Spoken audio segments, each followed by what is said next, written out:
instead of me saying no to everything, I'm gonna shift real quick and I'm gonna say, what if? I'm not gonna say yes, I'm gonna say, what if this is true? I've never met someone who was both skeptical and successful, not once. Got Russell Brunson here.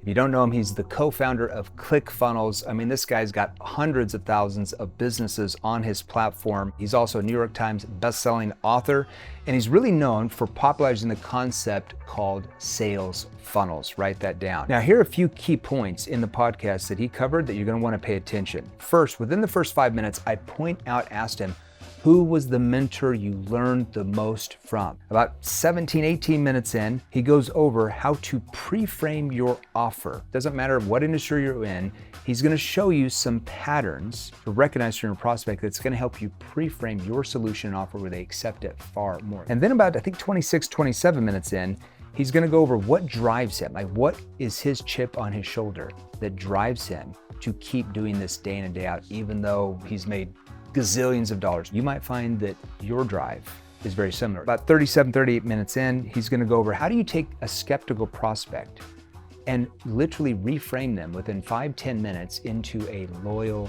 person who wants to buy. And then finally, towards the end, we really spend a lot of time teaching you techniques to build your prospects into the identity of people who buy. So enjoy the podcast, take notes. You're definitely going to want to listen through this whole thing if you want to learn how to sell more, which I know you do. See you on the other side. All right, Mr. Brunson, how are you, dude? Doing amazing. Yeah, good. I have that right? There we go. Okay, so Boise, Idaho. Why Boise, Idaho? I wanted to ask that first. The real Everybody wants to know why Boise, Idaho. Okay, have you guys been to Boise, Idaho yet? Yeah, it's amazing. No, I was a wrestler, wrestled at BYU. They cut the wrestling programs, transferred to Boise State, wrestled there. And midway through wrestling, I met my beautiful wife, Colette, who's on the front row. Hey, give it up. Fell in love and That's right. fell in love 5 kids later. We're still in Boise. How long were you engaged for? Let's see, our first date was in January, Okay. engaged in April, married in August. That's Which was very slow That's for a me. long time. Yeah. I mean, that's you guys really think that through. It's 6-7 months. I love that. Okay, so I want to talk about a few things. So, ClickFunnels. Where did you get this crazy idea about ClickFunnels? Like, what were you doing the moment it just popped into your head? What happened? I wish it was just like I had this idea, nobody thought of it. The reality was, so I started playing this game in college, and we were selling all sorts of stuff. And the models we would create, we didn't call them. There wasn't a name for them. We didn't call them funnels. We called them sales processes. We'd build a sales process. And so my first one was my potato gun DVD. Okay, I remember that one. Yeah, okay. Potato gun, upsold a kit. And then after I did that one, then we tried another one. So like for 8 or 9 years through college and after college, we were building these funnels and launching them and selling them. And there was kind of a feeling in the market. It wasn't just me. There were a lot of other people doing similar things. And it was almost more like a ground race. Like everyone knew that like this is what we all needed. We all wanted something like this. And I had tried before. I tried twice before. One time we tried to build a company called click.com.com, which is a horrible name. Click.com.com? Yeah. Makes sense. So that was the first version of it. And we spent like 4 or 5 years trying to build it, and we never got to work. And then I had 3 or 4 other friends all building. It was like more like an arms race. We were all trying, and nobody could get executed. And so eventually I gave up on the whole idea and thought it wasn't going to work. The business I'd built at the time with 60 sales guys, they just collapsed. What were you selling then? We were selling coaching. Okay, it's like different, like coaching, like how to market online or something? Okay, gotcha, okay. Yeah, and then and the whole thing kind of fell apart for me. So we shrunk from 100 employees down to 5 or 6, and we were trying to figure out what we wanted to do when we grew up. And during that window is when I met Todd Dickerson, who was my genius, now my genius business partner. And he was building funnels with me. So we would build different ideas and products. And then I think he got annoyed with me, like, because I have 0 technical skills at all. I have visions like, oh, do this. He's always fixing things and moving things and changing things. And so I think part of it is just like him getting tired of all my changes and ideas and things like that.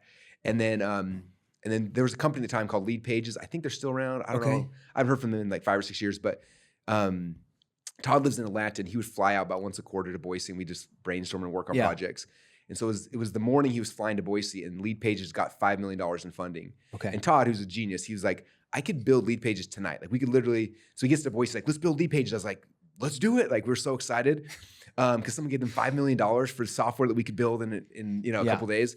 And then, so that was the first plan. He's like, well, if we're going to build this, do you want to add any features? I was like, oh, can we add a shopping cart? Can we have an upsell? And I was like, what if we like built the actual funnels? And so we spent the whole week like mapping out what my vision, like what the dream would be if we could do all these different things. So it wasn't really planned out. It kind of happened from your experiences, right? Like things that didn't work, things that did work. Hey guys, Jeremy Miner here. Look, a lot of you leave comments wanting me to help you sell more. So the easiest way to get a hold of me, the quickest way, is to text me. So text me right now. It's 480-637-2944. So 480-637-2944. Listen, I started this company to help you learn how to close more deals, but do it the right way. Text me right now. Let's get back to the training video.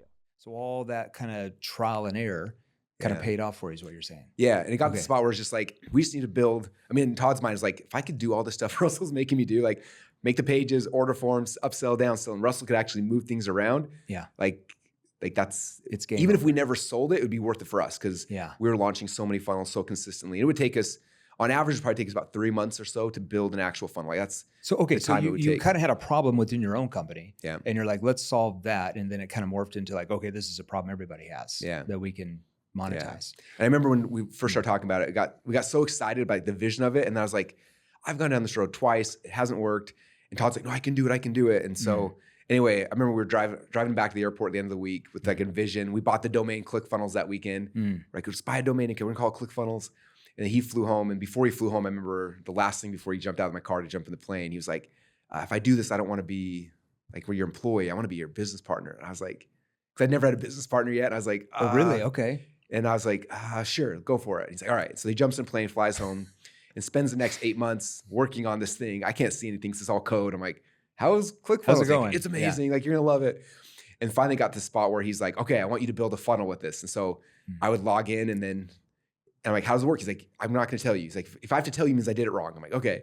So I'm like, oh, there's a button, build a funnel, click the button, and then I went through the whole process and I would film myself trying to do stuff, and if I get stuck, halftime I was like, my mouse is like trying to find the thing and the button's right here. I'm just moving around and he's in the background like yelling like, you're an idiot. Like, you're so close. Like, just look. But the goal is like, if Russell could build a funnel on this, then anybody could. That was like the joke. So you made it like, hey, anybody can do this.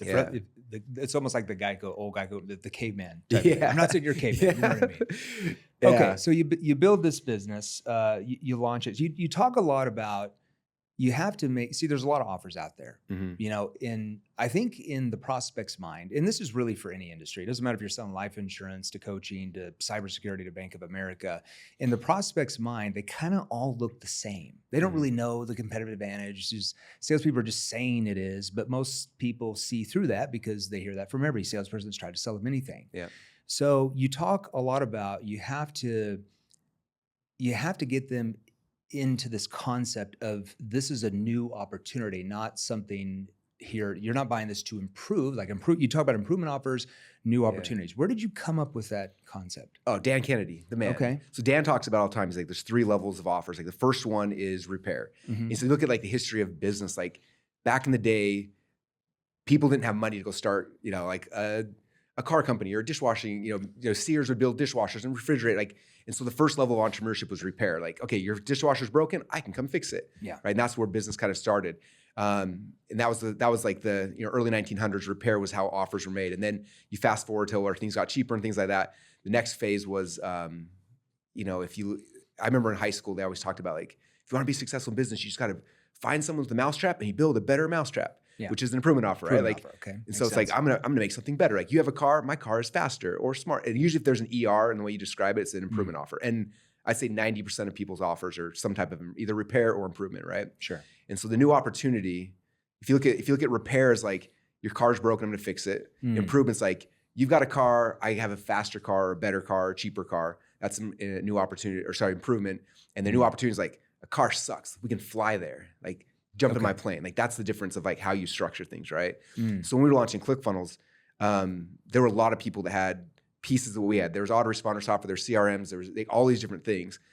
But the thing that I was most passionate about is the funnels, and no one had funnel software, right? So when we came out, it wasn't like, oh, we got a better email autoresponder. Oh, we've got a better CRM. It was like, there's this new thing you guys don't know about yet. Let me tell you, it's called funnels, and like it's a new opportunity. This is a plane versus a different type of car. So it's how you framed the offer that matters. Because I think, everybody reads like the Big Purple book by Hormozy. They read your books, right?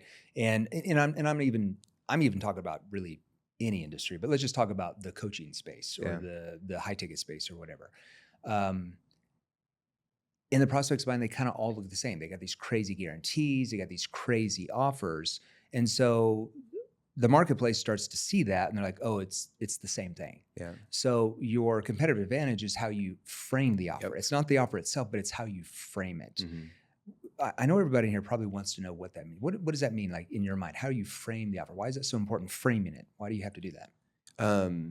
We think about everything. I mean, the whole psychology of a funnel is framing, right? Mm-hmm. Like if I look at, like if you read Persuasion, it's all about like the thing that happens before, like a funnel, that's all it is. Like everything inside of a funnel it's a frame for the next thing. And I remember I learned this originally from Mark Joyner, was my first mentor back when I was in college. And I remember I was listening to these CDs that I bought from him way back in the day. And he talked about, he's like, do you think that all traffic is created equal?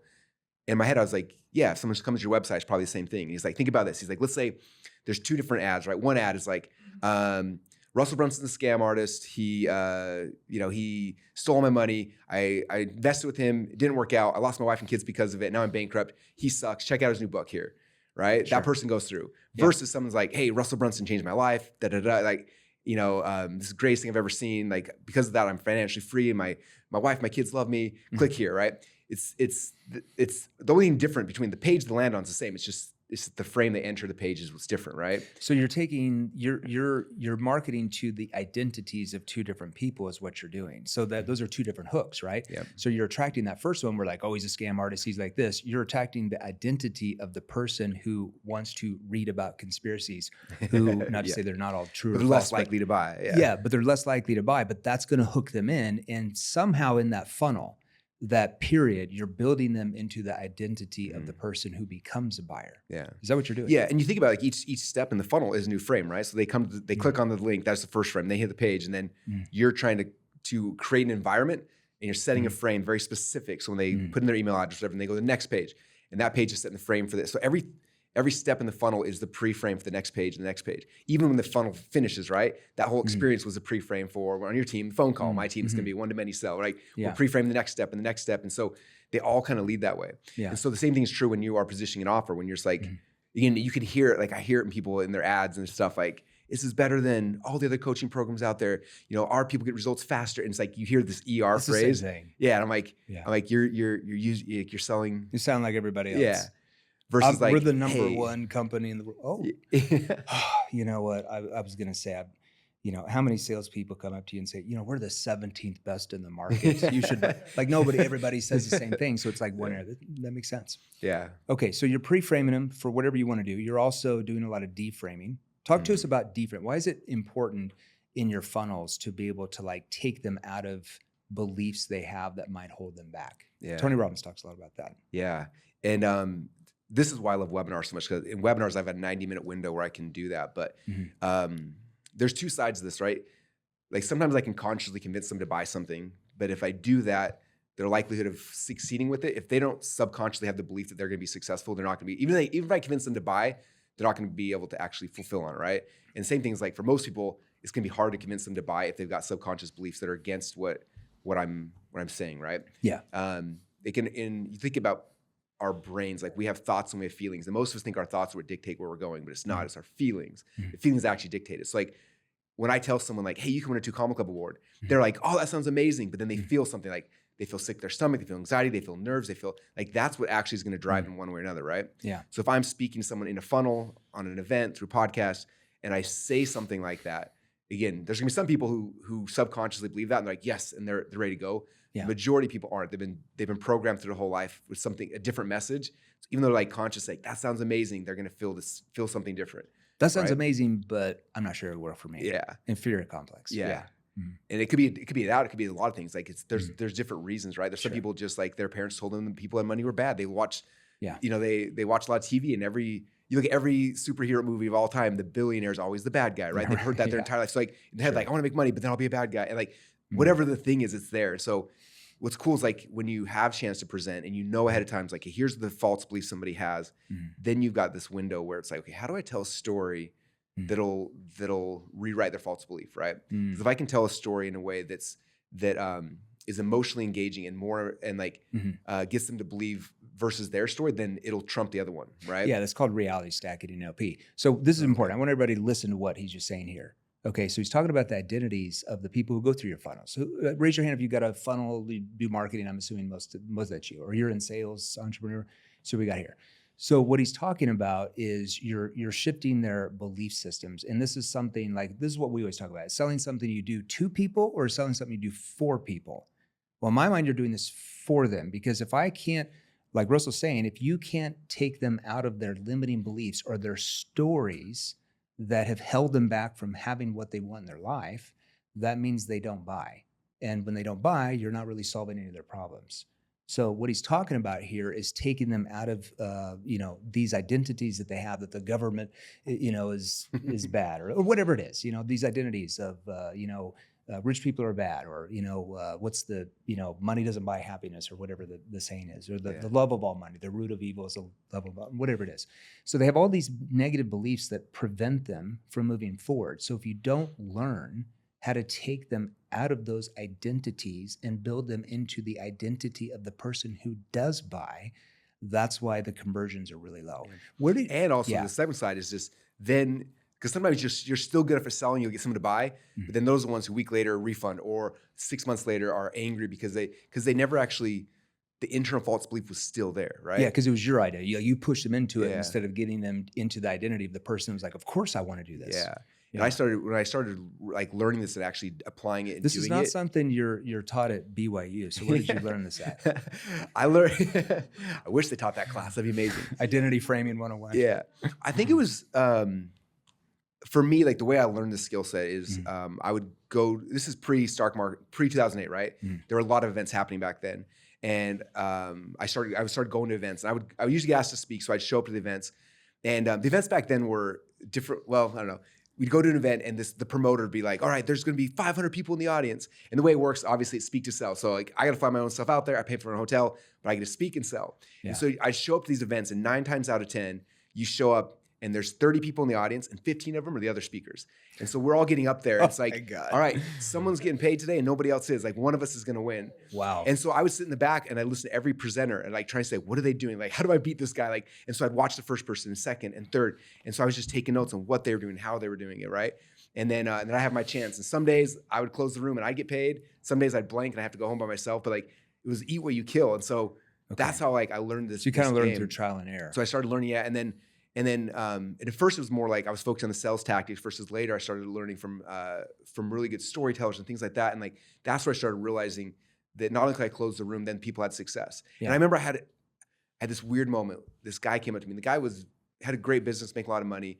And I think I had like 2 like solid success stories, people having success. I remember he came to me, he's like, how'd you get those success stories? I'm like, what do you mean? He's like, I've never had one of my clients who've like come back with a success story. I was like, that could be trouble. Weird. Yeah, I remember definitely getting in trouble. I was just like, weird. And then, and I started thinking, I'm like, why am I not getting more? And I started thinking through, I'm like, it's because like I'm convincing them to buy, but I'm not changing them. Like I got to change them in the sales process. And so that's when I started really focusing on that. And I look at, when we launched ClickFunnels, the presentations we did were so much like, it was, yes, I'm trying to convince them that they need, the funnels are the greatest in the world and everything else. But like the way we did the stories and stuff, it was more so like, how do I get these people out of their own way? Yeah. And it was crazy. And then more people would buy. So increased our conversions, but then people actually did the thing afterwards. And that's when we started getting success stories rolling like crazy. And I was like, oh my gosh, this is actually working. Like it's not only is this like, yes, it's a slick sales tactic to get more sales. It's like, but it actually helps them so they actually have success with it. And that's, honestly, if they don't buy, you're not solving problems. If they leave the room, you didn't really, Tony Robbins talks a lot about this. I like to take it a step further, but in order to, if you really want to master, I talked about this in the last show, if you want to master persuasion and influence, like Russ was talking about, you have to master the art of emotionally connecting with that other human being, even if it's 1 to 1,000 or 1 to 10,000 or 1 to 1, where they feel like you understand them, their needs, their desires, their wants, even their fears, but you have to learn how to do that without buying into their story. They've already done that. That's why they don't have what they want. So if you buy into their limiting beliefs of, I don't have the money now. Oh, okay. Or, I need to think it over. It's not the right time for me. If you buy into their story and they don't buy, you offered them no value. You just wasted their time, because obviously there's a reason why they showed up. They obviously know they have some type of problem. And this is why what Russell's talking about here is really, really critical for whatever you sell. Doesn't matter what you do. So you're talking about weaving in what we would call embedded commands, but doing it through a story. Because if you just told an audience like, hey, you need to step up, you suck. Your story sucks. You know, and you This is a say better that one. to an audience, what are they going to do? They're going to be like, I don't suck. What are you talking about? Especially somebody who has a superior complex, which is probably 20% of a room. So what he's saying is you have to learn stories of other people and then weave them back into them. Yeah. And the goal of the story, who here has ever seen the movie Inception? Like I did a course back then called Inception Secrets, and that's what it was. Because Inception is like, if you remember the movie, it's like if I go back and if we just tell you the dream, then you're gonna know it's a dream and whatever, right? It's like you have to go in there and you have to convince them that it's their idea. Yeah. And so when you do stories the right way, the mistake I see a lot of people do is like they're coming in and they're telling a story, and then like they're almost like telling the moral. So the moral of the story is you need to take action. And it's like you do that, like you told them the moral. Like the goal of the story is not to tell them, I call it an epiphany, it's not to tell them the epiphany. The goal is to tell a story that gets them to have the epiphany, right? I'm placing this story inside your mind so that you have the aha of like, oh, I need this thing. And that's the art, right? That's what I think people miss a lot of times. Like, oh, I'm telling a story. And I told them like the punchline was this. I'm like, no, don't tell them the punchline. Like I'm telling you a story about what I experienced. And if you tell the story correctly, like you're trying to get somebody in the same emotional state that you were in when you experienced that, right? And so I'm telling a story, I'm like thinking back, like what was I feeling? And you look at the good authors, like the best authors in the world are great. They'll be telling you a scene of a book, right? And in the book, they'll spend 20 pages describing the room and the scene and the heat and the light, how they felt in their stomach and their palms, their hands, and like they'll explain everything so you feel the same thing the character's feeling, and then they deliver the story, right? We do the same thing when we're telling stories. It's like you go back and you're telling the story, and you have to get someone in the same state that you were in when you had the breakthrough or the epiphany. And that's what story is powerful. Is that you can take somebody from their reality into the reality, because humans are empathetic, right? And so if I start telling you a story about this thing that happened to me, and my back hurt and my hand, if I tell it to you the right way, like you'll start, like your back will start hurting, you'll start feeling thirsty, your hands will start, like the same things I'm experiencing, you'll start experiencing, because we have empathy. And now it's like we rapport, and now I can tell you what I experienced, and all of a sudden like you'll experience the same thing, and then you have the epiphany. I'm not telling you about it, you have it. And that's when the shift happens. That's when the subconscious shift actually happens. Yeah, you're transferring, what he's saying is you're transferring your an emotional state to them. So like if you're talking about like, oh, my back hurt, if you're like, and my back hurt, like that's not doing anything. But if you're like, oh, and my back hurt, it was like this long day, the summer, like the hot humidity was rolling down my chest, and you describe it out like that, you start to transfer that to him. What Russell is saying, but if you just get up on stage, or who in here like maybe speaks from stage? Raise your hand if that's you. Who in here like sells anything from like webinars? Raise your hand. Anybody get on Instagram lives or YouTube and maybe you make an offer or CTA? Quite a bit of you. Even if you're selling one-to-one, Identity Frames is the same. So you're embedded like these stories in with you, but I always say you're an actor or actress always on stage in a play that never ends. So like, it's kind of like a show, right? Like, who's your favorite Hollywood actress or actress? Somebody tell me, who's your favorite Hollywood actor or actress? Now, who's yours? I gotta know. Who is it? Who's your favorite? I've watched movies for so long. Tom Cruise, watch Mr. Okay, Awesome Tom Cruise. tonight. Yeah, So awesome. like, Yeah, it's got to be him, right? I mean, imagine Tom Cruise. I mean, look at his facial expressions, his body language, his tonality. That's what you're taught in acting school at a high level, because that influences the audience to stay paying attention, to stay curious. Okay, if you just talk like a robot and didn't have any of that, if you just like, tomorrow we need to go down by the van because the CIA is down there and there's going to be a bomb and it could go off and the whole world could blow up, you'd be like, you're just going to lose, your mind goes off. But his voice fluctuations, facial expressions, everything, that they're taught that to keep you watching the show. That makes sense? So the same thing when you're on a webinar or on stage, all these things are the same thing, okay? All right, so let's go back here. I want to talk about, I always believe the most successful people in life are the ones who have what I call a chip on their shoulder. Now that could mean that you grew up like in a poor neighborhood and you never had anything and everybody made fun of you and you were bullied. Or it could be like you grew up in the Rockefellers and you were a trillionaire and your friends said you're never gonna amount to anything on your own because your dad and your mom gave you everything. But that's gonna drive you to be like, I wanna have success. Think about Tom Brady. Wasn't the greatest quarterback coming out of college, but he had that chip because of where he was drafted, and it drove him to outperform. What's your chip on your shoulder? What drives you to get up and do it every day? Yeah.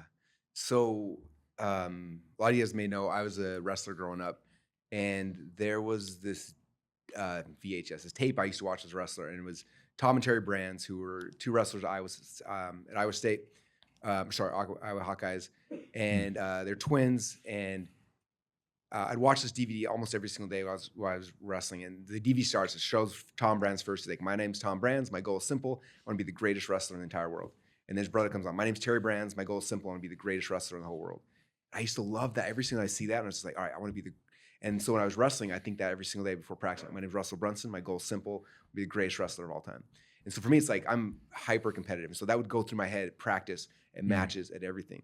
When I got in the business world, the very first part was like growing up. What do you feel drives that competitive nature, though? That's a good question. What's behind that? Like, I want to be the greatest wrestler in the world. You transferred that into what you do. Yeah. Where does that come from? I don't know. Analyze me. What do you think? I don't know. We have to have a session afterwards. Yeah, I'm not sure. Maybe a therapist in the room can walk me through this.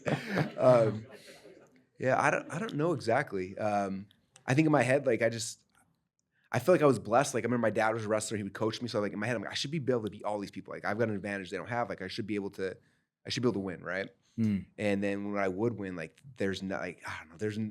Even to this day, I've never had a better feeling in my life than like getting my hand raised at a wrestling match. Like the chip could be like you just wanted to impress your dad. Yeah, you never know. There's a lot of definitely part of that. Yeah. For sure. Okay. Good.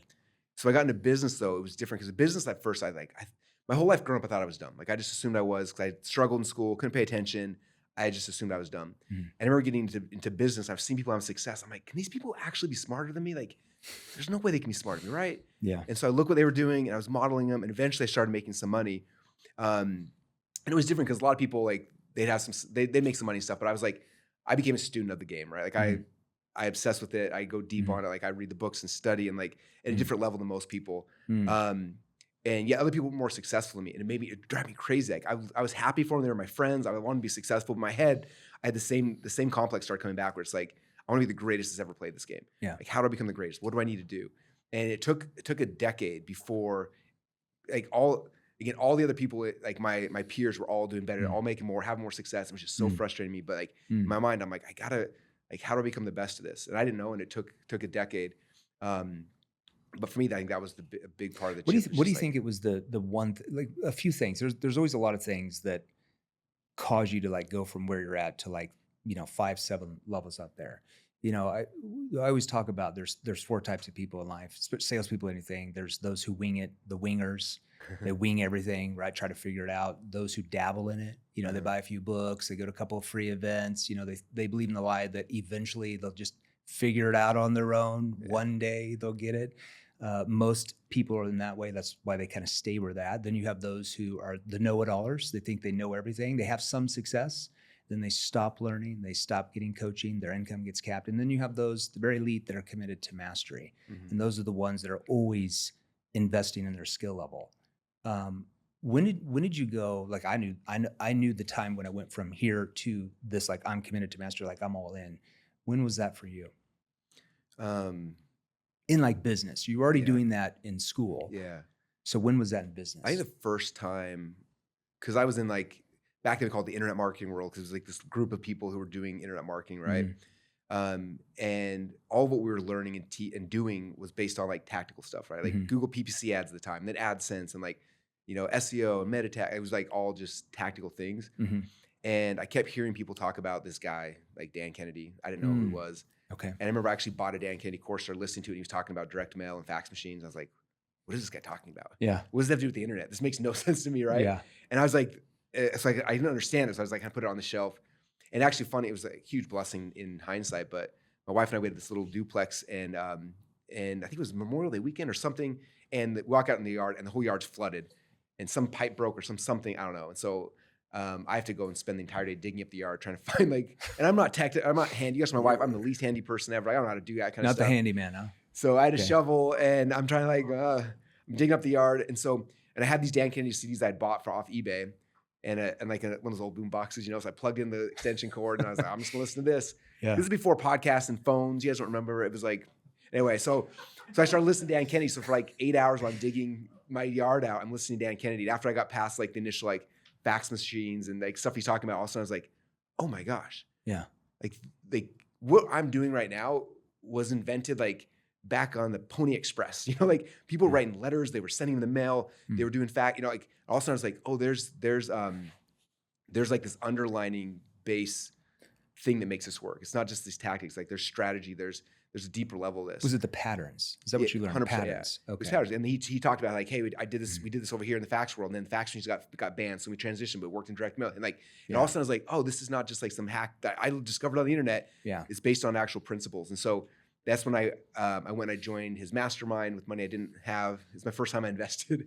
Yeah. I remember because I called his company. I kept begging him like I need to be in the mastermind, and they're like sold out. There's a waiting list. I'm like, I need to be in the room. I need to be in the room. And like, finally, after me annoying them for whatever, that's when you committed to mastery. Yeah. Because to mastery, you have to get trained by people who've already mastered the thing you want to master. Yeah. And you see. And so I spent the next 6 years in that mastermind with Dan Kennedy, Bill Glazer, and I'm sitting in the room. There's no one doing internet marketing. I was the only guy. Everyone else was doing real estate events. They were doing those dinners. Everyone comes to these dinner together. They pitch them stuff, and they're like that's what these guys I was learning from. People running infomercials, people doing phone call. Like it was no internet marketing. I was the token internet. Me and Ryan Dice were the two token internet guys in the two different groups, and everyone else was doing this other stuff. So that's where I learned all this stuff, and then I take those things and apply them on the internet. I was like, you took the patterns, the principles, and the pattern. This is why this is so important, because as an entrepreneur, salesperson, whatever you do, I see this all. You see this all the time. Maybe you get good at like Facebook ads,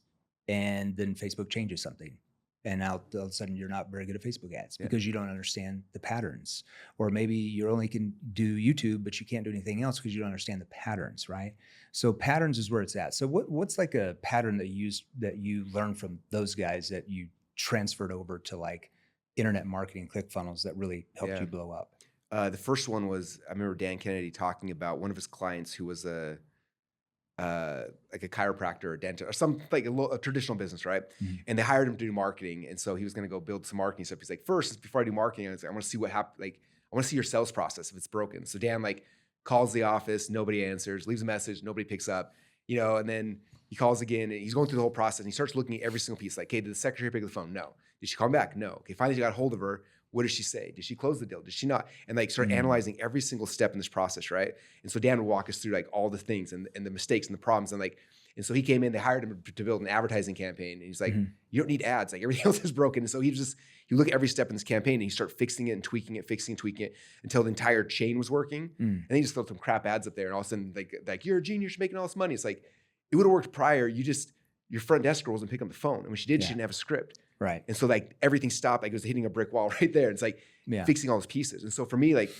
he would talk about that. I'm like, oh my gosh, like what's the actual customer journey my customer's going down? Like, I don't know. I'm like, okay, I'm going to put myself in their spot. I click on a link. What's the first thing I hit this page? And then first, this is before funnels were a thing, right? This is where for me, the psychology of funnels was developed. Like I show up to a page and it's like, okay, there's a menu bar. You hover over them. Each one has like 20 links and you go from there and you're trying to figure like, how do I give this person money? Yeah. Right.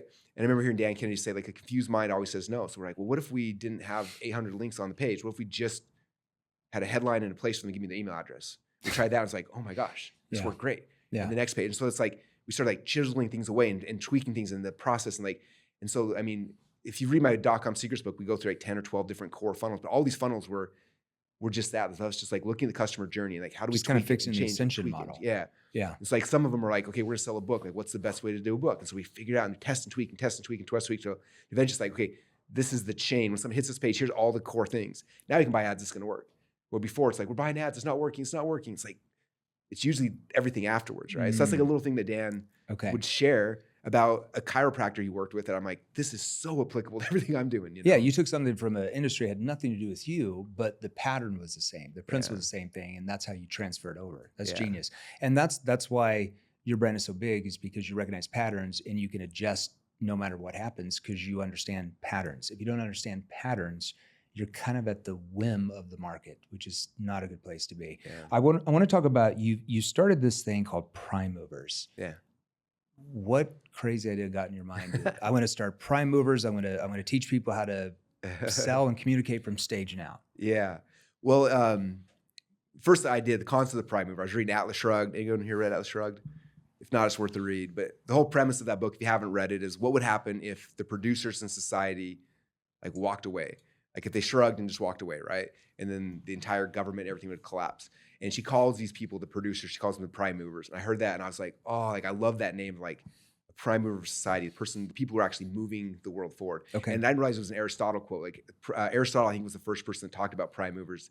And he said that God is the prime mover of the world, and God doesn't like chase people. God sets a standard and people rise to him. I was like, oh, the analogy, that's beautiful. Like, Yeah.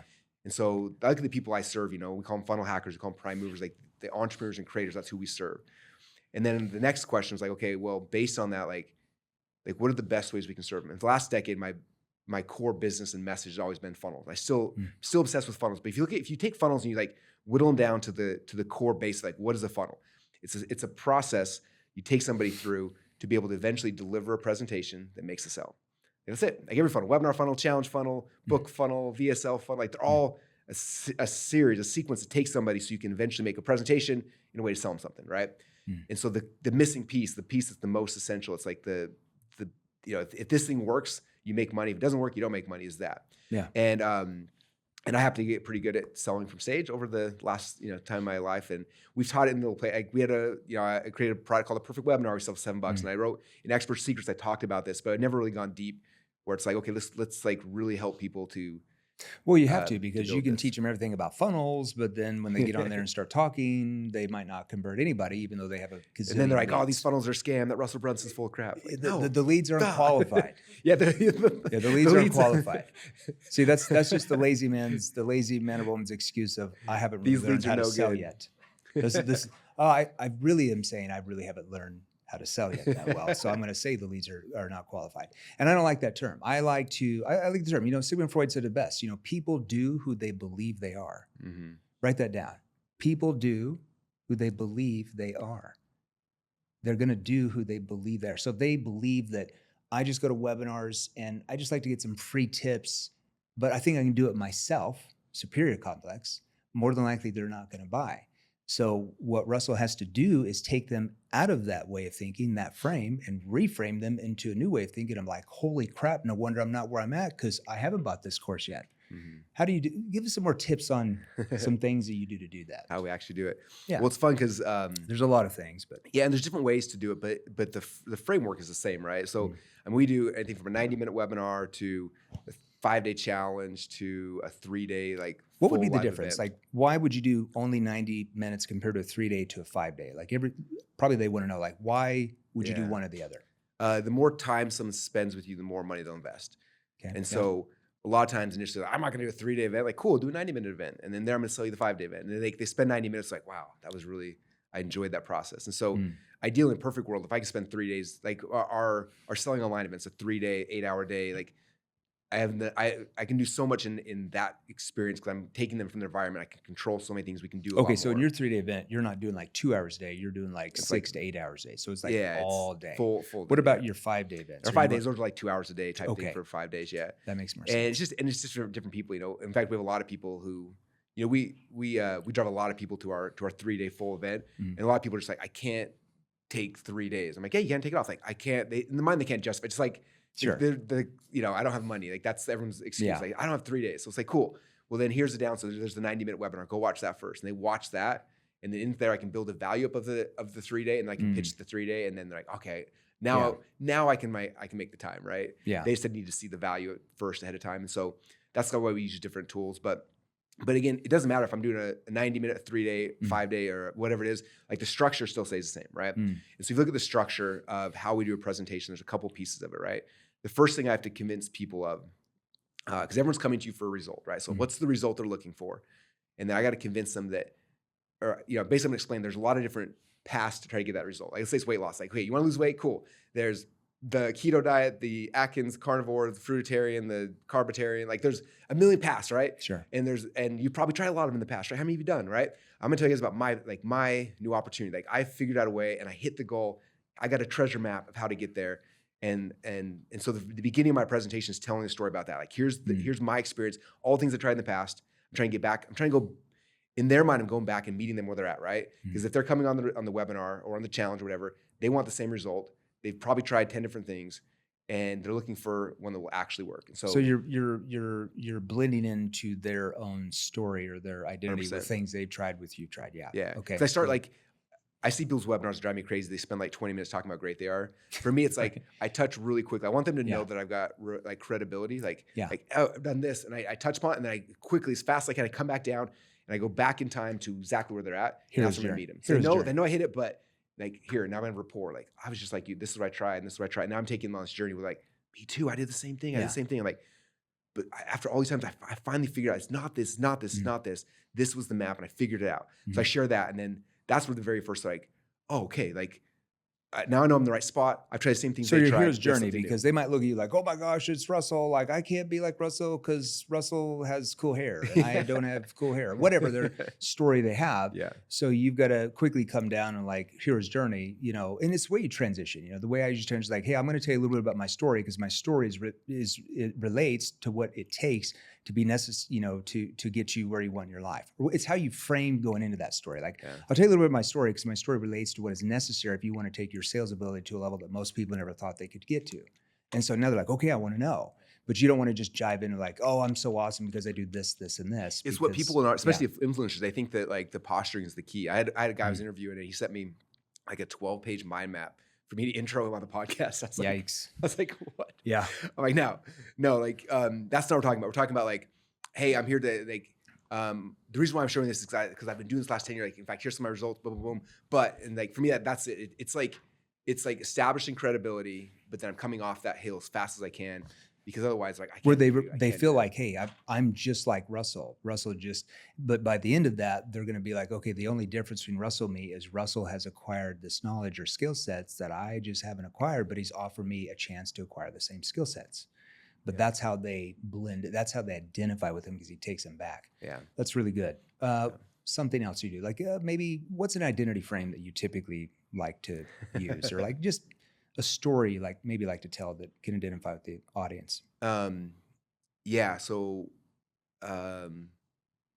one simple one is most prospects in their mind are skeptical and they think that's a good thing. They've been taught by their family and their friends and school system, gotta be skeptical, like da-da-da.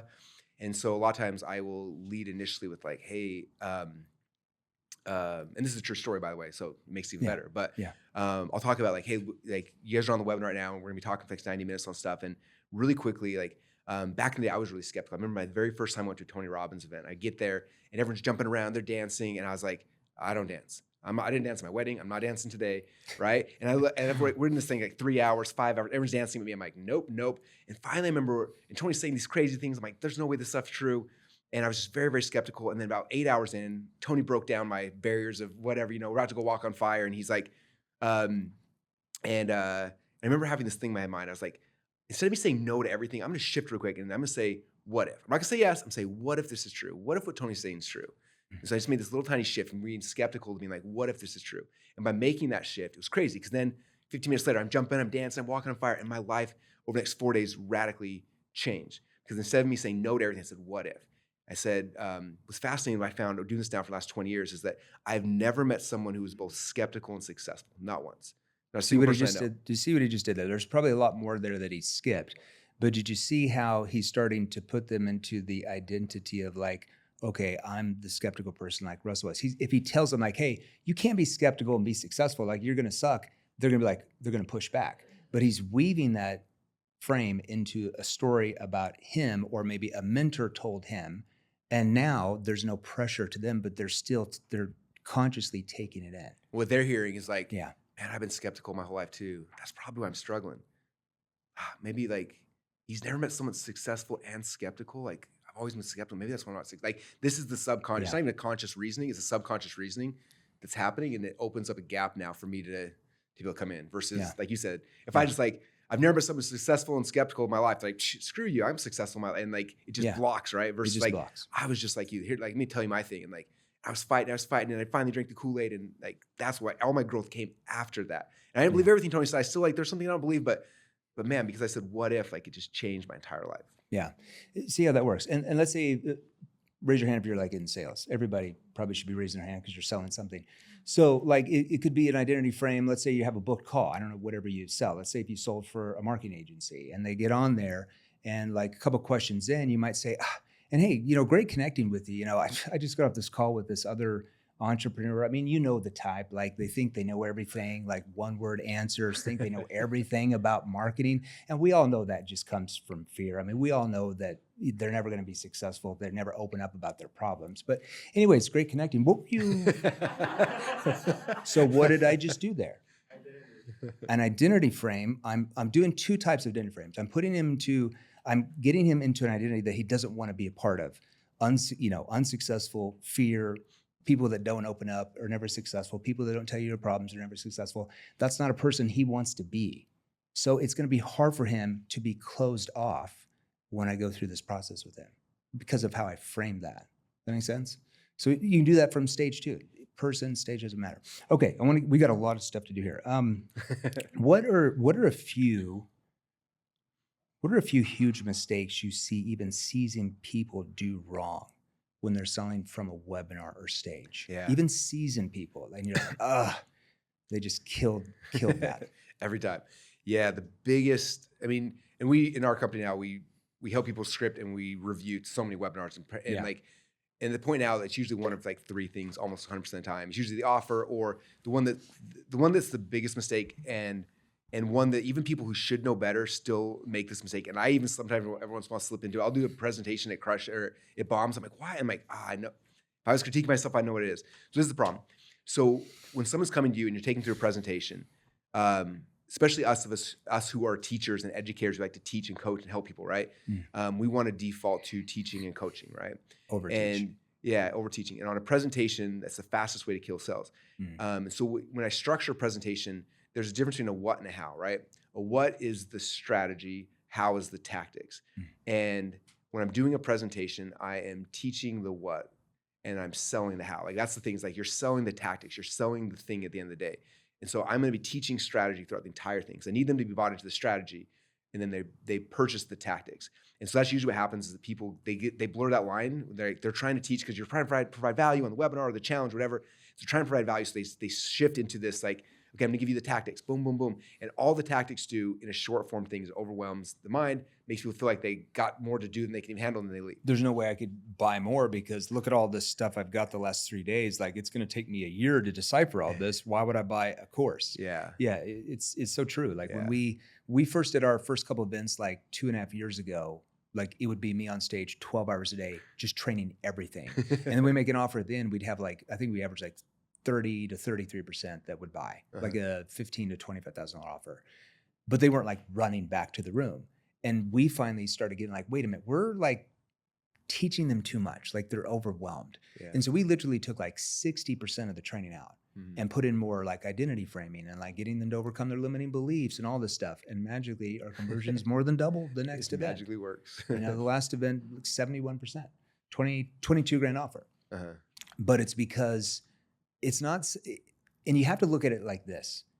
The more you train them, if that's your business, or the more you talk to them about what you do, the more overwhelm they have, the more confusion sets in, the more uncertainty, okay?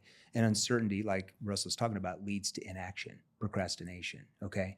So it's like you have to give them some, but you have to give them enough where they're like, okay, I need everything else. Like I need more. Like you gave them some food, but they're like, I need more food. I'm still hungry. You just don't want to feed them too much. And it's also the type though too, because I think some people will default like, I'm just teaching 2 of my 5 steps. It's like, no, it's not what it is. You're teaching the strategies. Like here, like I look at my webinar, right? The webinar that built ClickFunnels, right?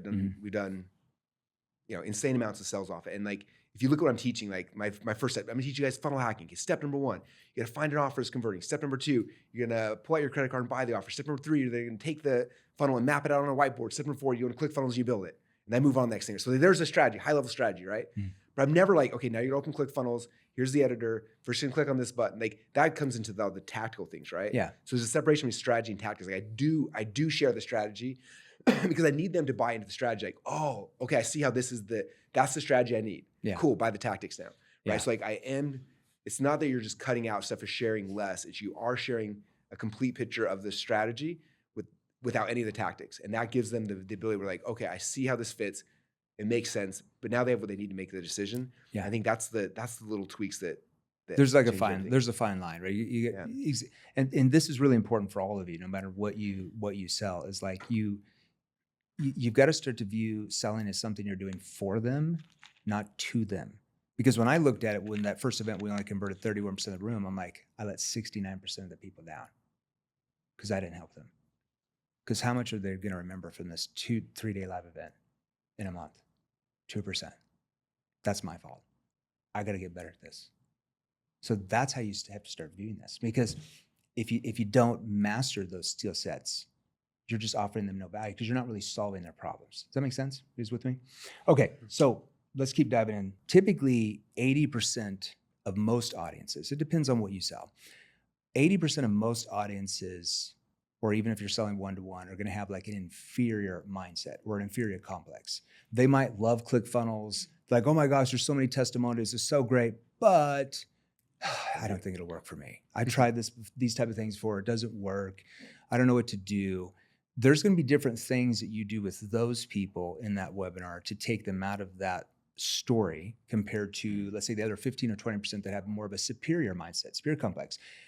They believe they can do it. They just believe that they can do it without you. They're just there for a few tips. Yeah. So how do you navigate, like, okay, I've got 85% have this inferior mindset. I've got to build them into the identity of the person that believes in themselves to do it, compared to the other 20%, I've got to take them out of this way of thinking that they think they can do it on their own, where they start to have doubt in their mind that they can do it on. They need me. Yeah. That's a fine balance. What do you do? Yeah. There's a lot, but for sure. And that's like the dance of a one-to-many presentation, right? Because you're talking to both people at the same time simultaneously. And if you're not careful, if you speak to one, not the other, then you alienate the other. And so it's fun. So if you look at when I'm creating a presentation, I know that there are 3 core false beliefs that everybody has across the board, right? But they have them for different reasons as well. And think about what you sell. Like, I don't care if you sell solar or life insurance or cybersecurity. Your prospects are going to have these 3 core like stories or beliefs. It doesn't matter what it is. Yeah. So the first one is like their beliefs about the thing you're selling. It's like the actual vehicle or the map or the thing you're selling, right? So if you're selling funnels, you're selling ketogenic diet, you're selling dating, whatever you're selling, it's their false beliefs about that as the actual vehicle that's going to get them the result they want. Number 2 is their internal false beliefs. Like, I believe that could work, but will it work for me? And then number 3 is our brain will always default to like trying to find an escape hatch. And the escape hatch is usually like, okay, I believe that thing will work. I think I could do it, but there's some external, I can't do it because of this. And so it's always trying to find like the scapegoat. This is where brains are built. Yeah. They're built to survive, not to thrive. Yeah. And so for me, when I'm creating my presentation, those are the 3 things. So like, and I literally like there's 15 minutes I spend on each of those things. So I'm spending 45 minutes knocking down each of those things, right? And then inside of it, though, I know, again, like you said, there's different personality types that are coming on here, right? Yeah. There's some that want to be challenged, some want to be pushed, some that are just scared to death. And so it's kind of showing that. But the goal each step of it, like if I look at the goal of this first 15-minute segment, is I need them to, at the end, to be like, wow, I think that is going to be the best way for me to get the result. Because that's the only thought I need them to have. Okay. Right. And so I'm reverse engineering my stories, my teaching around that then. So I'm like, okay, I got to show how this would work, right? So I'm going to show how it works.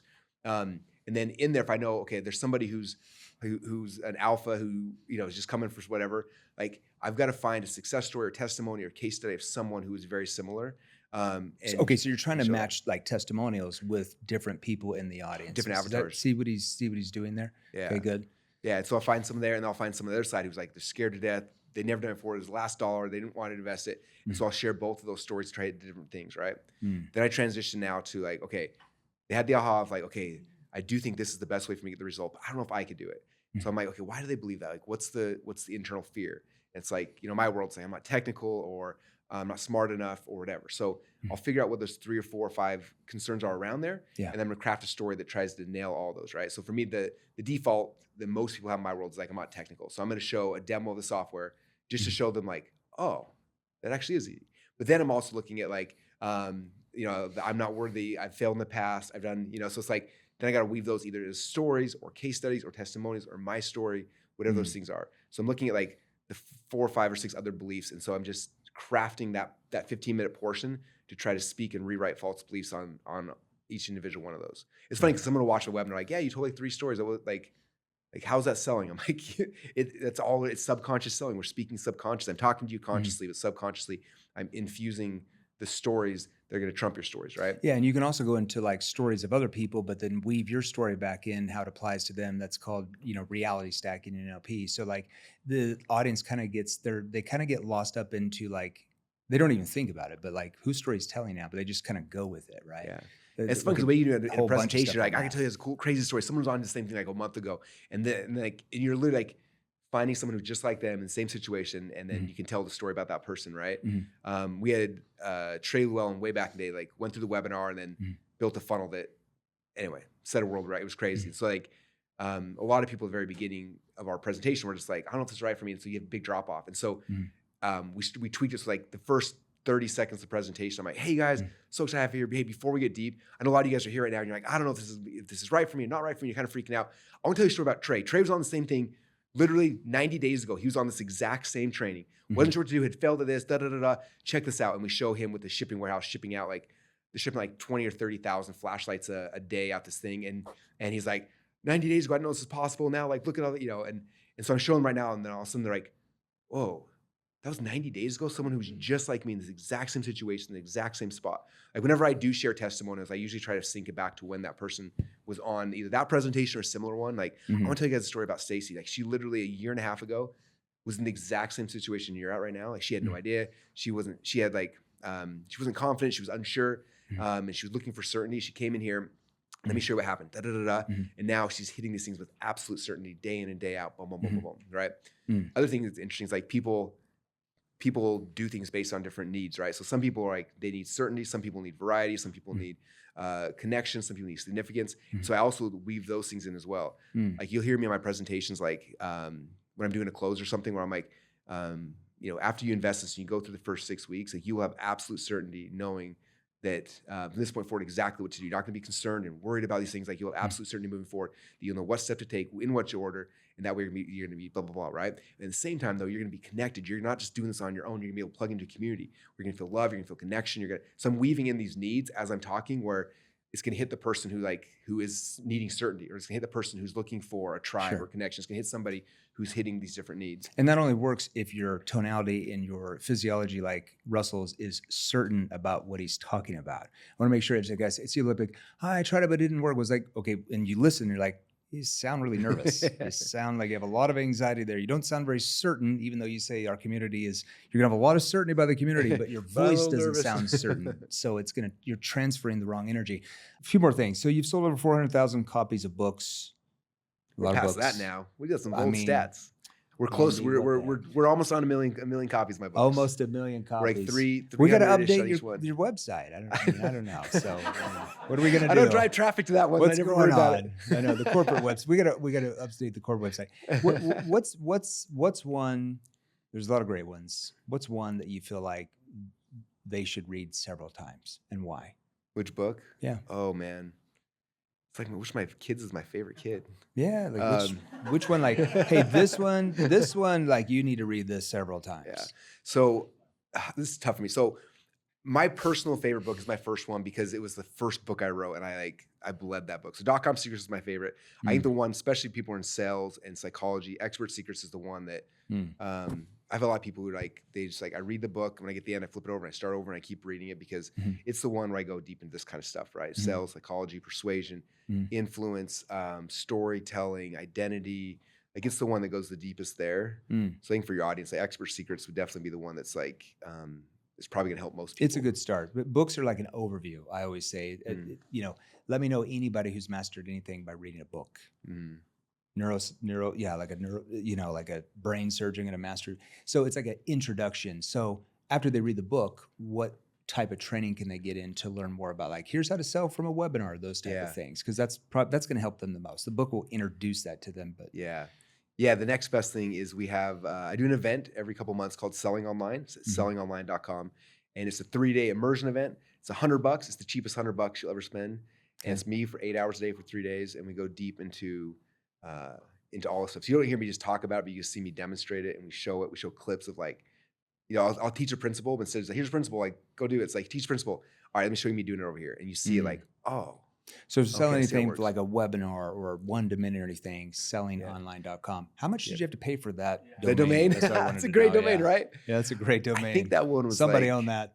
Yeah, I think in my head it was like 70 or 80 grand somewhere that's there. That's not bad. So, yeah. But I was like, buy that like 20 years ago? No, recently. Recently? It was sellingonline.com. within the last year. I had the idea for the Okay. event. I was mapping out the event. I'm like, I need a name for it. And so at first it was like it was onlineselling.com. No. Yeah. No. Anyway, it was different ones, but it had like a double S and looked funny. And the other one was sellingonline.com. I was like, oh, that's the one. But someone else owned it. So it took a little bit. But yeah, and last year we just bought that one and that became the event. What's next for you besides prime movers, ClickFunnels? Like what's maybe something big coming down the pipeline? Yeah. So I can't give a ton of specifics, but I can give the concept. So Give the concept. one of the questions I ask myself a lot is, again, AI is coming, it's here. What does things look like in 2 years? Like, what's the unique advantage? And if you look at like, because I look at the programming industry, like right now, like there's software now, AI that'll program, like you can code things. Like I think in 2 years from now, you'll be able to say like, I want to build eBay.com and AI will build you eBay. I want to build ClickFunnels.com and it'll build you ClickFunnels. Like that's literally what it'll be in a couple of years from now. And so it's like, then if there's 5,000 eBays, 10,000 ClickFunnels, what's the strategic advantage? Well, the reason why like eBay would still win is because eBay's got the network effect. They got people there. Sure. And so for me, all my businesses right now are focused on like, what do we create that creates a network effect where you can't replicate that with AI, right? We got to create something where people are coming to. So there's the answer. I can't tell you how we're solving it, but like that's the question people should be asking, because it's like information is becoming less and less valuable too. Like I look at right now, like I can go on ChatGPT and be like, I can ask any question. I can get a customized course just for me on the exact topic I want with exact answers. It's like, so you look at that, like, what does the information world look like? What does software world look like? Software becomes easier. So it's like, what do you have that provides value? It's community, it's network effect, it's people, it's personality. It's like doubling down on those things. It's how you stand out in the market. Yeah. It's really your communication skills. We have this thing called the FTC, which I'm assuming is going to come in and start regulating things. So when you get a call from AI, would you like to keep talking to AI? Or would you like to be transferred to a live representative? Eventually, people are going to be like, I want to talk to the live person, because they might feel like manipulated. Yeah. The FTC always changes things in the ballgame. Russell, thanks for being on. Everybody give Russell a round of applause. Thank you. Thank you.